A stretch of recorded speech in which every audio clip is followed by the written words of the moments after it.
Hello, Francis Wages here, and the topic we're going to be covering today is Ubuntu, spelled Ubuntu.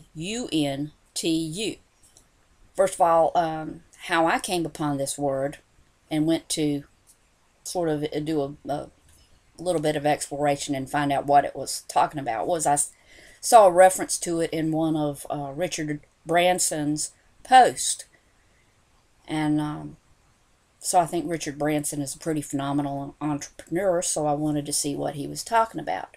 Now, when you look it up, you will find probably the same things that I did. There's two basic types of things referenced in when talking about that. There is an operating system called Ubuntu. So there's a lot about that.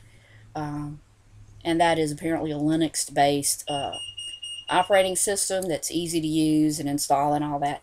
That is not what I'm talking about. What I'm talking about is more of a philosophy.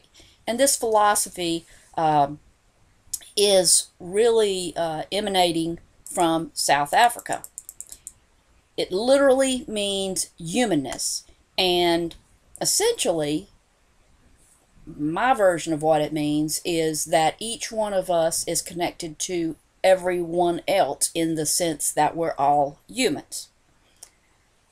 So it's actually, in that sense, I think it's a pretty good philosophy to have. You may have heard Archbishop Desmond Tutu say,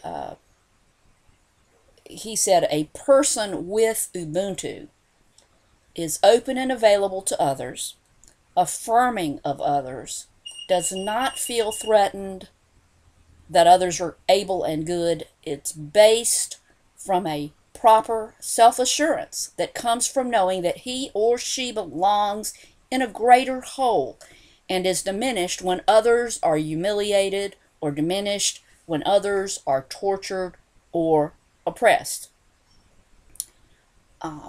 I have included a video that gives you how Nelson Mandela described this. It essentially is a way that we should view ourselves in terms of the world. And, you know, I think that if we all, especially in this time of turmoil throughout the world, would look at ourselves through a common thread, a common bond amongst all ourselves, we would all be a lot better off, no matter where you are in the world, instead of trying to find reasons we're different and reasons we should hate other people. Because honestly, that's too easy.